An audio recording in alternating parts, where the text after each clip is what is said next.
Alhamdulillahirabbil alamin wassalatu wassalamu ala asyrafil anbiya'i wal mursalin wa ala hadirin jamaah yang dirahmati Allah, kita bersyukur kepada Allah pada hari ini bisa kembali bertemu di Masjid Jabal Su'ada untuk melanjutkan kajian ensiklopedi salat jilid yang kedua. Sama seperti minggu lalu, malam ini hanya review murojaah materi yang sudah pernah dibahas oleh Ustadz Azmi pada pertemuan sebelum bulan Ramadan. Sekarang ada di halaman, kalau di buku besar, halaman 207, buku cetakan baru, 228, masalah ketujuh yaitu cara sholat bagi orang sakit. Karena ini hanya review, jadi mungkin saya percepat, tidak dibaca semua, tidak sebagaimana biasa ada pembaca, lalu kemudian nanti dijelaskan, lalu kemudian saya mencukupkan pada masalah-masalah yang sangat penting untuk dibahas saja.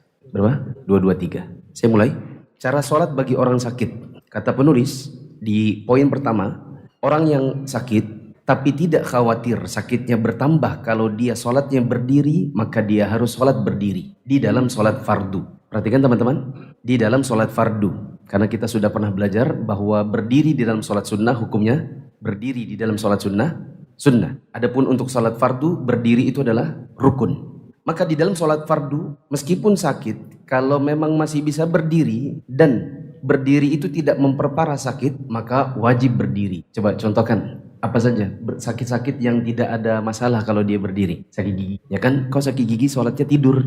Ya soalnya saya sakit gigi. Ini tidak bisa dikarenakan masih bisa berdiri. Dan berdiri tidak ada efeknya sama sakit gigi. Diare. Patah tulang tapi yang patah itu tangannya bukan kakinya, apalagi sakit mah, demam yang ringan, pusing sedikit, maka ini semua tetap wajib berdiri.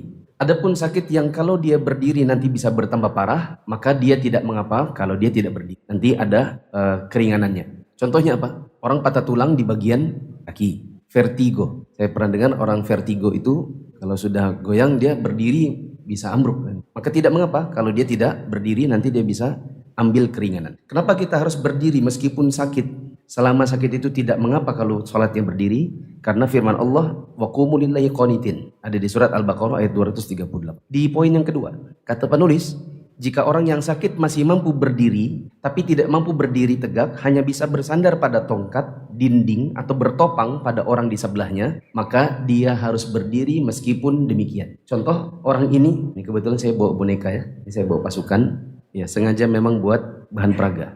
Ini orang tidak sanggup untuk berdiri sendiri karena dia agak goyang-goyang gitu ya. Kenapa ya kira-kira? Sakit apa ini kira-kira? Vertigo.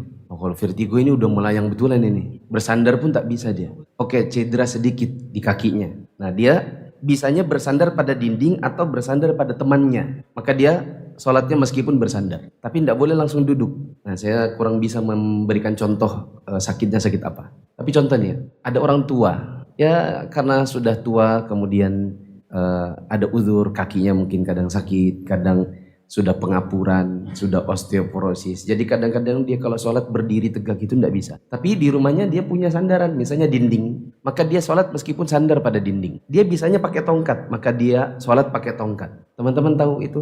Kayak jemuran buat handuk itu lakinya 4. Ada kan alat berdirinya lansia yang kayak gitu bentuknya. Nah kalau dia bisa sholat dengan menggunakan kaki 4 itu, maka dia bisa sholat demikian, seperti itu. Ini disandarkan pada hadis Wabisah dari Ummu Qais, Rasulullah SAW ketika beliau berusia lanjut dan beliau sudah semakin gemuk, maka beliau sholat dengan bersandar pada tongkat. Mungkin teman-teman pernah mendengar ada riwayat Ibnu Mas'ud mengatakan, tidak ada di zaman kami dahulu orang-orang yang senantiasa hilang dari masjid kecuali orang-orang yang sudah diketahui dengan jelas kemunafikannya. Karena di antara kami sampai-sampai saking inginnya pergi masjid, dia untuk datang ke masjid itu sholat dengan dipapah oleh teman-temannya, dan sholat itu diapit oleh 2 orang di kanan dan kirinya supaya dia bisa berdiri tegak.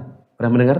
Ini menunjukkan bahwa di zaman dahulu para sahabat meskipun ketika mereka ada sakit, tapi sakitnya bisa bersandar pada 2 orang, maka dia dipapah dengan diapit. Jadi tidak bisa langsung duduk, tapi bersandar dulu. Berarti kita perlu koreksi juga. Ketika ada orang berkata, kalau tidak bisa berdiri, duduk. Itu belum sempurna penjelasannya. Yang benar, kalau tidak bisa berdiri tegak, maka bersandar. Entah bersandar pada tongkat, pada dinding, pada orang. Nanti kalau tidak bisa, baru duduk. Di poin ketiga, jika orang yang sakit tidak mampu berdiri, kecuali dengan cara terpaksa membungkuk sedikit, maka dia bisa sholat meskipun agak membungkuk. Perhatikan, membungkuk ini berarti agak sedikit merunduk. Dan nanti supaya terbedakan antara ruku dengan sujud, Maka waktu dia membungkuk, bungkuk untuk ruku jangan terlalu rendah. Nanti bungkuk untuk isyarat sujud, baru kemudian agak rendah. Yang keempat, orang yang sakit, yang mampu berdiri, tapi tidak mampu ruku dan sujud, tidak mampu untuk ruku dan sujud, tapi masih mampu untuk berdiri, maka berdiri tidak gugur. Saya waktu kecil, saya pernah sakit mata. Waktu itu di Balikpapan banyak orang sakit mata. Kata mama, jangan keluar-keluar, nanti sakit mata. Ya namanya anak kecil, sudah memang jiwanya main, ya main. Akhirnya pulang-pulang, besoknya sakit mata.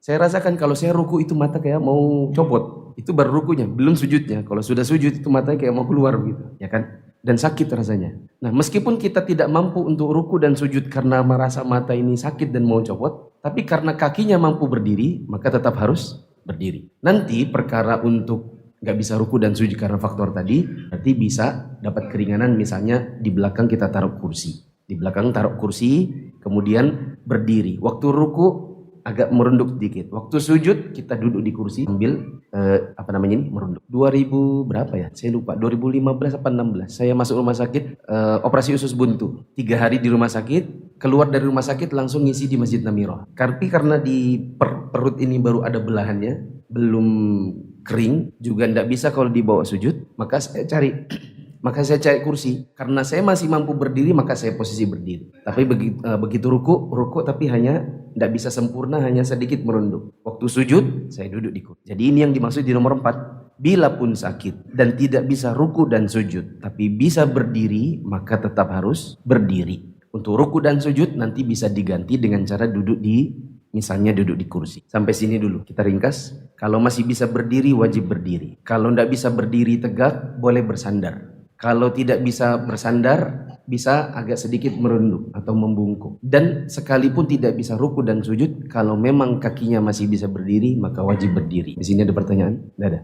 Terkait 4 poin ini saja ya, tidak boleh keluar dulu. Jika berdiri tadi terus duduknya pakai kursi, posisinya gimana Ustaz? Berdirinya apakah rata dengan makmum yang lain atau kursi? Oke. Kalau kita sholatnya pakai kursi, tapi kita hadir di masjid dan kita mau tidak mau berjamaah. Pertanyaannya, kita sejajar dengan jamaah itu, yang mana yang sejajar? Kakinya kita apa kakinya kursi? Karena tidak mungkin dua-duanya, ya atau tidak? Dalam posisi tetap mau berdiri, yang mana yang sejajar dengan kakinya jamaah yang lain? Kaki kita ataukah kaki kursi? Jawabannya yang lebih tepat, kaki kita. Kaki kita. Pemilik mobil S1146BK mohon memindahkan mobilnya karena ada yang mau keluar. S1146BK. Adapun yang mau keluar, kalau ternyata tidak bisa keluar, duduk kajian, insya Allah dapat hidayah. Karena yang nanya ini pernah begitu dia. Ya mas ya, riwayatnya antum ikut kajian ini kan dari terjebak parkir ya. Oke, sampai mana tadi? Yang lebih tepat. Yang lebih tepat adalah posisi kaki kita yang sejajar dengan kaki jamaah. Kenapa demikian? Karena itu memang yang dituntunkan Nabi SAW. Kalau yang sejajar adalah kaki kursi itu kadang-kadang ada 4. Dan tidak bisa betul-betul jadi sejajar dengan jamaah yang lain. Kita terpaksa maju lebih depan. Nah sekarang nanti pertanyaannya, tapi Ustadz kalau kita sejajar dengan jamaah, terus kursinya berarti bagaimana? Nanti kasihan orang yang di belakang. Orang yang di belakang kalau mau sujud nanti berarti dia kepentok kaki kursi. Atau dia sujud kepalanya di bawahnya kursi. Kalau kursinya itu ambruk, gitu kan? Nah itu yang saya lakukan waktu tadi saya cerita saya keluar dari rumah sakit, saya ngisi kajian. Yang di belakang saya sudah saya kasih tahu duluan. Nanti saya sejajar dengan jamaah. Nanti kalau saya mau ruku, kursinya saya tarik. Jadi begitu ya, kursinya agak belakang. Nanti orang yang di belakang diberitahu bahwa kita nanti ketika ruku dan sujud, kursinya ditarik. Ini penjelasan ini saya pernah dapat di Mading di kota Riyadh dulu. Ada satu masjid saya sholat di situ. Kemudian ada buku yang dibagikan dan ada madingnya tentang sholat bagi orang sakit dan penjelasan khusus di manakah kaki. Apakah sejajar jamaah ataukah lebih depan dan yang sejajar itu kaki kursi. Penjelasannya di situ adalah kaki kursinya di belakang kaki kita yang sejajar dengan sesama jamaah. Jadi paham ya? Lanjut. Poin kelima, orang sakit jika berdiri membuatnya tambah sakit atau memperberat dirinya atau membahayakannya atau takut nanti bertambah sakit, maka boleh duduk. Boleh diberi contoh apa tadi? Vertigo. Ada orang yang dia khawatir kalau dia sholat dalam keadaan berdiri melayang-melayang nanti bisa kehilangan keseimbangan lalu memudaratkan dirinya. Kepala terhantuk dinding, terhantuk benda tajam, ujung meja dan lain-lain malah membahayakan. Maka dia boleh sholat dalam keadaan duduk. Karena Nabi SAW menyebutkan dalam hadis yang ada pada poin 7. Coba dibuka dulu di poin 7. Nabi SAW mengatakan, "Shalli qa'iman fa illam tastati' fa qa'idan, fa illam tastati' fa 'ala janbin." Sholatlah dalam keadaan berdiri, jika tidak bisa maka sholat dalam keadaan duduk. Maksudnya bila tidak bisa berdiri, tidak bisa bersandar, tidak bisa membungkuk, baru kemudian sholat duduk. Ada beberapa ayat yang disebutkan di sini, tapi kita langkahi saja. Yang intinya, kalau memang berdiri itu membahayakan, maka dia boleh sholat dalam keadaan duduk.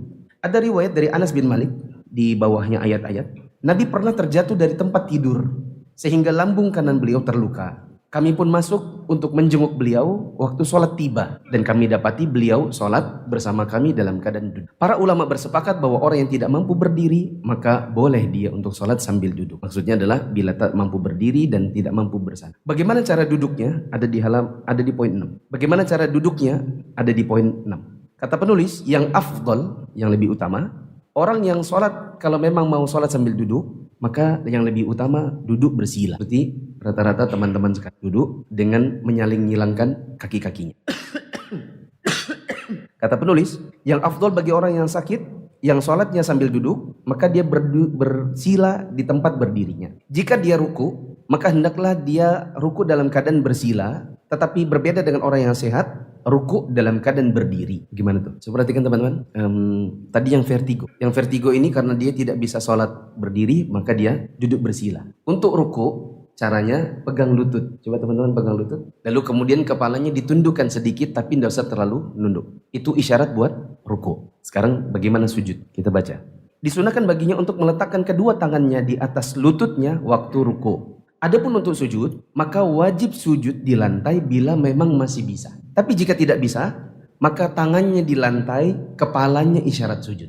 Bila tidak bisa juga, maka tangannya di lutut, lalu kemudian isyarat sujud agak rendah. Mari kita praktekkan. Teman-teman bersila, pegang lutut. Allahu Akbar, ini ruku. Tapi tidak usah terlalu merunduk. Sami Allahu liman hamidah, bagaimana tangannya? Tetap diangkat. Lalu kembalikan entah kembali ke lutut, entah kembali ke dada, terserah. Kemudian yang vertigo ini bilang, masih bisa sujud. Malah kalau sujud itu ngenain kepala misalnya. Anggaplah dia bilang begitu. Berarti sujud seperti biasa. Jadi pahami? Tapi kalau dia bilang ini sujud juga tetap puyeng-puyeng, maka taruh tangannya di lantai dan kepalanya merunduk seperti sujud. Itu caranya. Bila itu pun dia bilang, sudah dicoba nih tangannya di lantai malah sakit tangannya, malah puyeng-puyeng juga, taruh saja tangannya kembali di lutut, tapi sujudnya merunduk lebih dalam daripada ruku tadi. Coba merunduk lebih dalam. Bisa dipahami? Halo? Bisa dipahami? Dan semoga Allah senantiasa memberikan kepada kita kesehatan sehingga kasus-kasus tadi yang tidak perlu dipraktekkan, sehat-sehat. Dan memang ada kalanya orang itu kalau dia sakit, baru di situ terlihat bahwa dia tidak sabar. Saya jujur termasuk juga yang kalau sakit, saya mikir begini, ini sakit, kemarin sakit di Jakarta sakit diare aja udah setengah mati. Gimana ya saya bayangkan orang-orang yang sakit kanker, orang yang pulang, apa iya saya bisa bersabar begitu. Sehingga kadang-kadang saya bilang, ya Allah matikanlah saya dan husnul khotimah. Misalnya mati pulang umroh, pesawatnya jatuhnya di laut. Jamaahnya.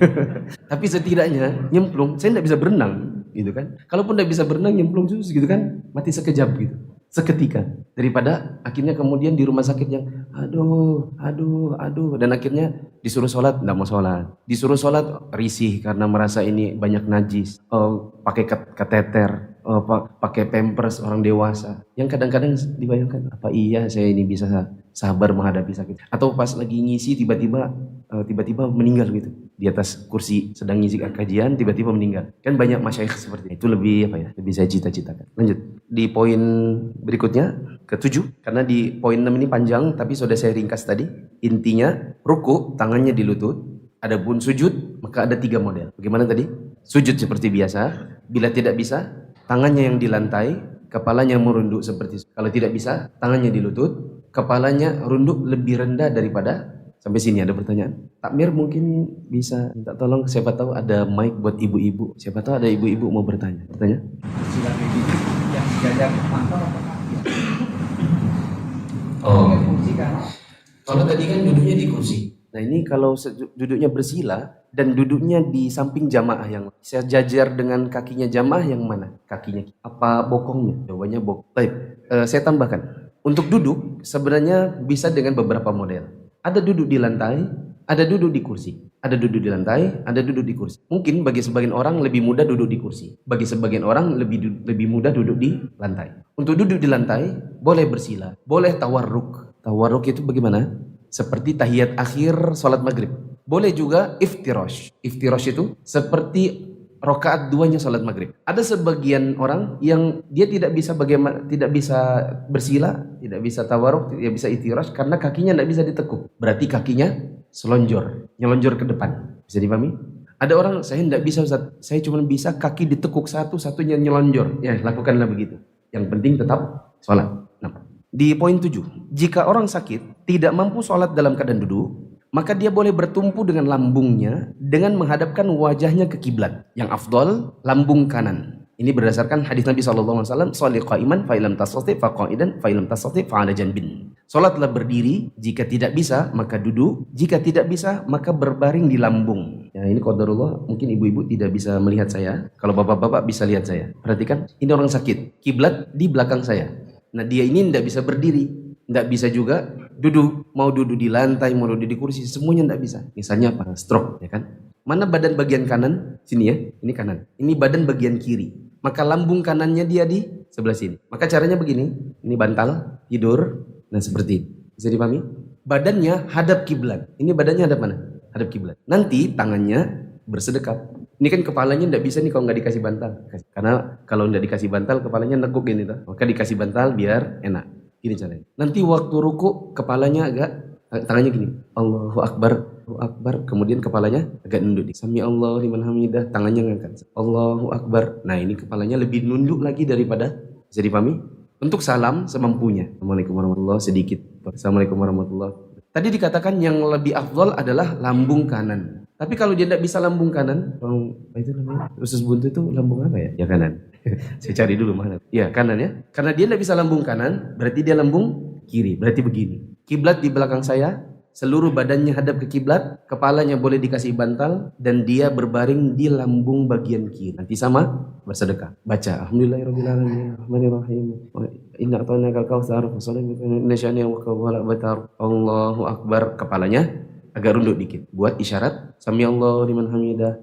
Allahu Akbar, kepalanya lebih runduk lagi, isyarat sujud. Assalamualaikum warahmatullahi. Kalau seandainya lambung kiri tidak bisa, lambung kanan tidak bisa, bagaimana? Maka dia terlentang, badannya hadap ke atas langit, kakinya yang di kiblat. Seperti ini berarti, kakinya yang di kiblat. Bagaimana kalau di rumah sakit yang di situ ranjangnya 6? Itu kelas apa tuh? Kelas 3. Kelas 3 ranjangnya 6. Dia tanya sama suster, ini kiblatnya kemana ya? Oh, kiblatnya ke sana, Pak. Ternyata kiblatnya itu kalau dia seperti ini, nah, ternyata di belakang kepalanya dia. Lambung kanan tidak bisa, kan tidak bisa. Permisi dulu ya, ranjangnya bisa tidak geser sana sedikit? Tolong ya, saya mau sholat. Kamu coba ke sana sedikit, kan tidak bisa.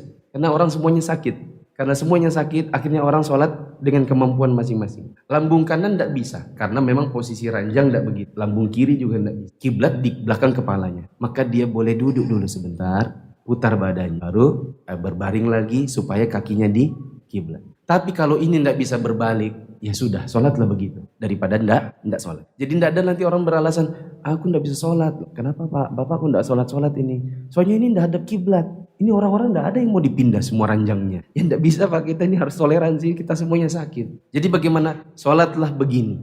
Karena ini uzur. Bisa dipahami? Ada orang bilang, saya tidak bisa sholat kecuali terlungkup, tengkurap. Ya sudah, sholat tengkurap. Siapa tahu misalnya punggungnya kenapa ya kira-kira? Luka bakar, patah tulang punggung. Perawat ngerti. Intinya tidak bisa, pokoknya dia itu tengkurap. Tidak bisa saya sholat ini, bagaimana saya sholat tengkurap? Ya sholatlah meskipun tengkurap. Bagaimana sedekapnya? Semampunya. Saya tidak bisa sedekap ini, perut saja sudah besar begini, baru saya. Ya sudah, tangannya di sebelah badan. Yang penting sholat. Muka saya ini bagaimana? Kasih bantal di dadanya. Banyak betul alasannya. Biar tidak mau sholat. Begitu. Di nomor 8. Jika orang yang sakit tidak mampu sholat dengan berbaring di atas lambung, dia boleh terlentang dan kaki yang hadap kiblat. Sudah lewat ya.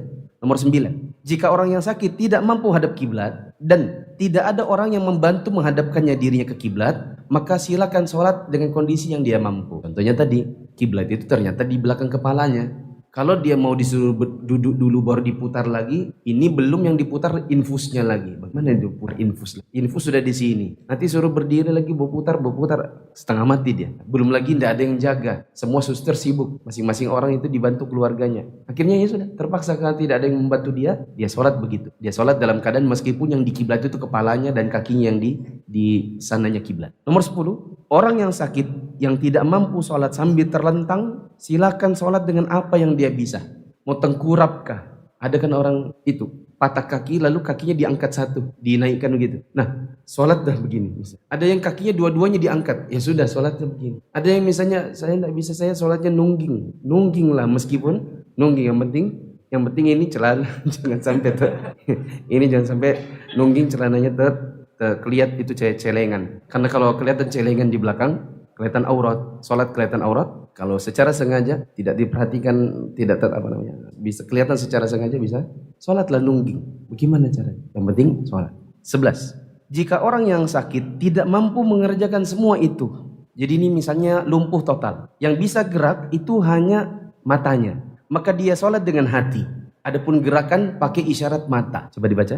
Jika orang yang sakit tidak mampu mengerjakan semua hal di atas, dia boleh sholat dengan hatinya, yaitu bertakbir, membaca bacaan, ruku, sujud, berdiri, duduk, semua di dalam hati. Kewajiban sholat tidak gugur selama akalnya masih berfungsi normal. Bagaimanapun kondisi yang dialaminya. Selama belum gila, selama belum hilang akal sehatnya, maka dia tetap harus sholat. Orang yang akalnya sehat dan tidak sholat, itu hanya anak kecil, wanita, haid, nifas. Selama akal masih berfungsi normal, dan kita sudah dewasa, sudah baligh, maka tetap harus sholat. Nah, untuk nanti tadi saya bilang ada yang masih bisa berfungsi, yaitu lirikan mata, maka nanti matanya yang memberi isyarat. Isyarat ruku, matanya lirik ke bawah. Gini. Isyarat ruku, matanya lirik ke bawah. Isyarat sujud, matanya mejam. Kalau sujud, pejam. Jadi kalau misalnya ada keluarga yang ngamatin ruku karena kelihatan matanya lirik ke bawah. Itu ngapain? Karena dia matanya mejam, itu apa? Sujud. Kenapa dia begini? Tanya gede. Itu kenapa? Itu isyarat sujudnya 2 kali. Nanti bangkit dari ruku, matanya dibuka. Isyarat salam ke kanan, lirik ke kanan. Isyarat salam ke kiri, lirik ke kiri. Ini perhatikan saya, anggaplah saya ini lumpuh total dan saya sholat di atas ranjang ruku. Demi Allah, Allahu Akbar. Ini ngapain ini? Sujud. Allahu Akbar. Ini apa ini? Duduk di antara 2 sujud. Allahu Akbar. Apa ini? Sujud. Allahu Akbar. Apa ini? Tergantung rakaat berapa. Ini tahiyat akhir. Terus salam. Allah. Kalau matanya saja yang bisa. Kalau kepalanya masih bisa, maka kepalanya bisa digunakan untuk merunduk, isyarat sujud, sampai salam. Sampai sini ada pertanyaan? Contohnya yang tadi di rumah sakit, ranjangnya 6. Kiblatnya sebelah kiri atau di kanannya? Oh, iya. Tadi kan contoh, ini ranjang ya. Tadi kan contohnya begini. Kiblat di belakang saya, kepalanya di kiblat, kakinya di lawannya kiblat. Ternyata kiblatnya di kanan. Kalau kiblatnya di kanannya kanan siapa nih? Kanannya dia. Kalau kanannya dia, bagus. Karena mengerjakannya afdol, yaitu lambung kanan. Kalau ternyata kiblatnya di kiri, ya berarti dia pakai lambung kiri. Saya kan pakai lambung kanan. Kalau memang kiblatnya di kanan, pakai lambung kiri. Kalau kiblatnya di kiri. Ada juga, saya bisa kok diputar sedikit karena kiblatnya di kiri, tapi saya maunya lambung kanan. Ya berarti duduk dulu, putar, berbaring lagi, baru kemudian lambung kanan. Ustaz, kiblatnya serong. Ya serong gimana ini? Tadi saya sudah bilang, kalau memang masih bisa kita taat, misalnya kita, anggaplah kita VIP, ranjangnya sendiri, BPJS, kelas 1, atau mau diatur sendiri, silakan. Tapi kan kalau situ banyak orang, dan sudah peraturannya rumah sakit, ya begitu. Begini ranjangnya, jangan diutak-utik. Ya berarti, sholatnya dengan apa yang kita mampu. Tidak boleh bilang, ini kiblatnya ini miring soalnya, jadi saya nggak malas sholat. Ya sudah duduk dulu Pak. Nah Bapak miring di atas ranjang, bisa enggak? Nggak bisa, bisanya tidur. Ya sudah tidur, tapi ini miring, nggak apa-apa. Banyak betul alasan. Dan memang kita dapati, coba jamaah pergi ke rumah sakit. Kita dapati banyak kaum muslimin yang memang mereka segudang alasan disodorkan karena memang justru di situ lemah badannya dan merasa dia punya uzur untuk tidak sholat. Bahkan yang sudah ngaji pun kadang-kadang begitu. Makanya saya tadi bilang, semoga Allah memberikan kepada kita senantiasa kesehatan supaya kita tidak mengalami hal-hal yang kita khawatir. Mungkin sekarang kita semangat, begitu datang sakit-sakit yang mungkin tidak biasa kita dapati, kemudian kita kehilangan kesabaran, akhirnya berujung tidak sholat di masa. Ini ada tambahan, catatan lama sekali ini. Bila di rumah sakit tidak menghadap kiblat, menurut mazhab Syafi'i, sholatnya diulang lagi setelah sembuh. Dalam mazhab Hanafi, sholatnya sudah sah dan tidak. Yang lebih kuat wallahu alam adalah sah dan tidak perlu diulang. Dikarenakan kita sholat dalam keadaan Allah berikan keringanan, udzur. Bagaimana kalau orang diopname 20 hari? 20 hari dikali 5 waktu. 100 sholat. Disuruh ulang semua akan berat. Dan bisa jadi ada orang kemudian mengatakan, kalau gitu tidak usah sholat sekarang. Toh tidak dianggap sah juga. Akhirnya tidak sholat sama sekali. Maka yang benar adalah sholatnya sah dan tidak perlu diulang. Meskipun di rumah sakit tidak menghadap kiblat karena faktor ruangan.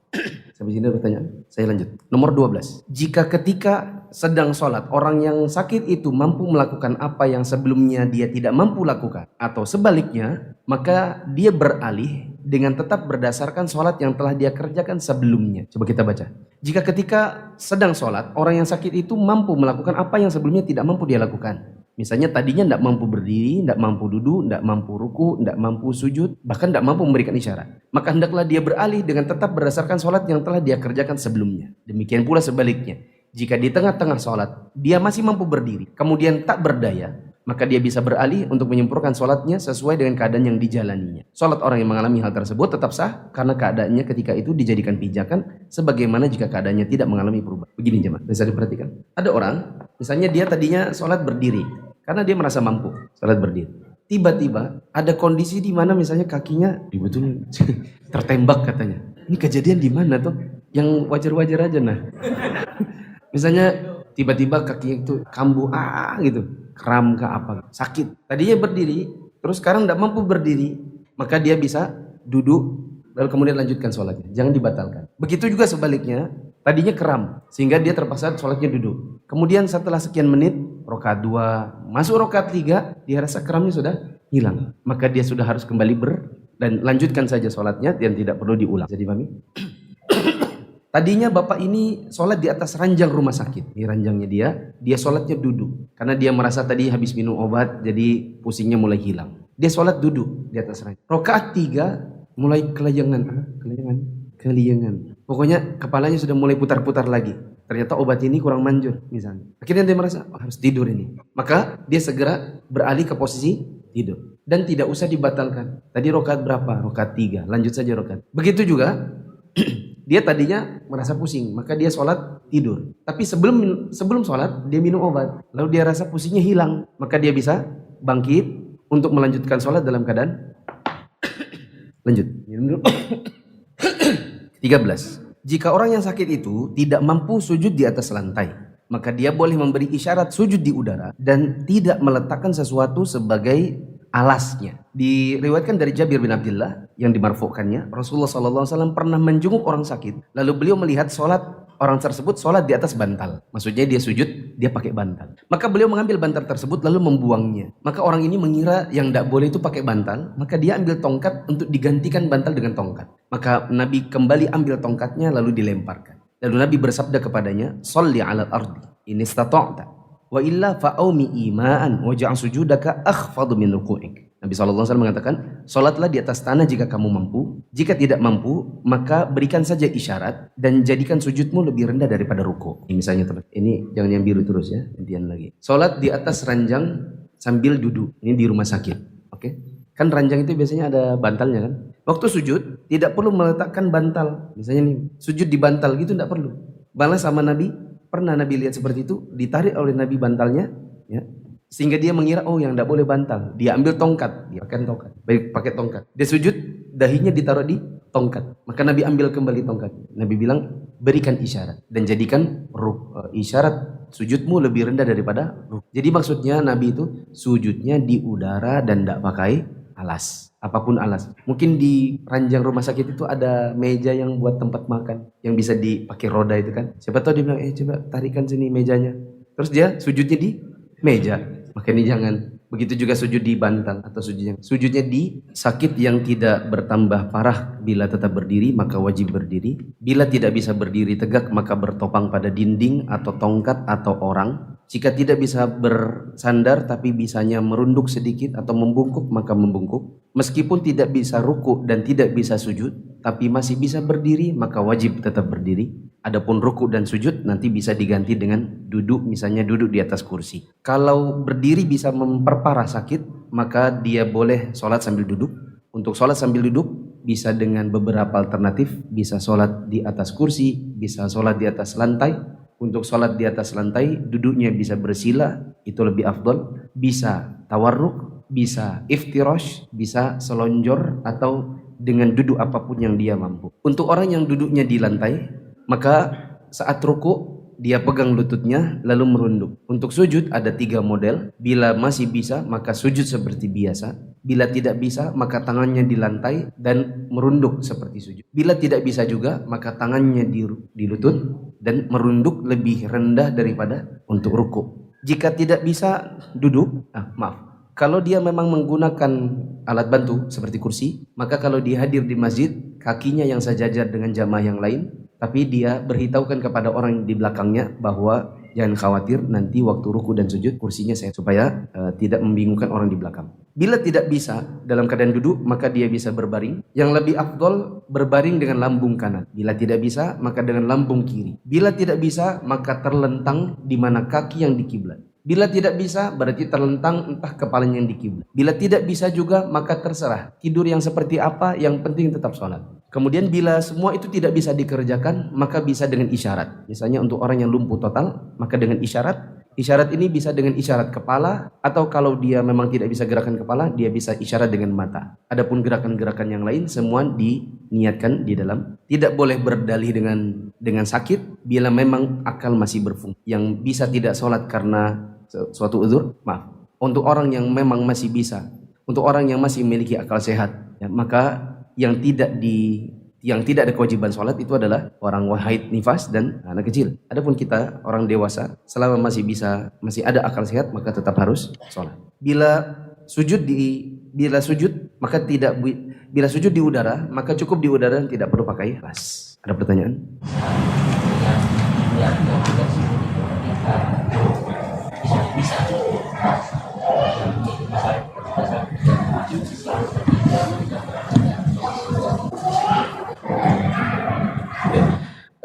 Ada yang cedera ankle dan semuanya bisa, ruku bisa, sujud bisa, dan lain-lain. Tapi selalu terlambat karena perpindahan gerakan itu membuat dia harus hati-hati lagi. Pertanyaannya? Ya, yang tidak diperkenankan adalah terlalu tertinggal dari imam secara sengaja karena menyibukkan diri dengan bacaan. Adapun kita tertinggal karena sakit, di mana kaki tidak bisa ditekuk cepat-cepat, harus pelan-pelan, maka itu uzur. Tidak apa. Pertanyaan? Mayan, masih ada 3 menit. Berubah tadi Ustaz, berarti untuk rukuk sama sujudnya pakai isyarat Ustaz. Ulang. Kalau tadi yang sholat yang lambung kanan, Sholat yang lambung kanan, isyarat. berarti untuk ruku dan sujudnya isyarat kepala ya. Kepala. Iya. Tapi tangannya kan masih bisa bergerak. Tangannya masih bisa gerak enggak? Kalau bisa tangannya bergerak, maka tangannya diangkat. Allahu Akbar. Untuk rukunya pegang. Untuk rukunya dia pegang biasanya nggak nyampe lututnya.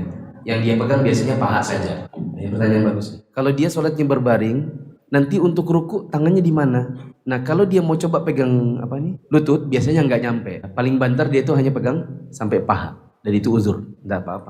Kalau dia masih bisa begini, merunduk. Kalau dia masih bisa begini, berarti dia bisa duduk, ya kan? Kalau dia masih bisa tekuk-tekuk itu, mungkin dia bisa duduk. Kenapa dia tidak duduk? Nah, biasanya yang sudah memang posisinya berbaring, itu yang memang sudah sulit kondisinya untuk terlalu banyak bergerak. Dia tadinya berbaring, lalu kemudian disupport untuk bisa duduk. Boleh. Misal, pakai ranjangnya rumah sakit kan itu ada tuasnya, lalu kemudian nanti lama-lama dia seperti duduk. Maka boleh. Apa dalilnya? Dalilnya yang tadi Ibnu Mas'ud bilang, bahkan di antara kami ada yang demi pergi ke masjid dipapah oleh orang-orang, dan supaya bisa berdiri tegak di dalam shaf, maka dia diapit. Artinya dia ditopang. Maka dia bisa bersandar dengan ranjang rumah sakit yang memang masih bisa ditekuk. Koma. Belum sampai babnya kelajuan Pak Agung ya. Tapi tidak apa-apa. Siapa tahu meninggal kita. Entah saya, entah Pak Agung duluan. Akhirnya tidak terjawab. Untuk orang koma, berarti kan hilang kesadaran. Maka dia tidak wajib sholat. Kecuali, sebagian ulama yang mengatakan, koma atau pingsan kurang dari 3 hari, maka semua sholatnya harus diqodok. Karena orang yang pingsan atau koma 3 hari ke bawah, itu dikiaskan seperti tidur. Dan orang yang ketiduran, wajib qodok sholat. Lebih dari 3 hari, mereka menganggap itu seperti orang yang gila. Dan orang gila tidak wajib sholat. Maka koma seminggu, sebulan, maka setelah dia sehat, yang dulu tertinggal tidak ada gantinya, tidak perlu dikodok sama sekali. Subhanakallahumma wa bihamdika asyhadu an la ilaha illa anta astaghfiruka wa atubu ilaik. Wassalamualaikum warahmatullahi wabarakatuh.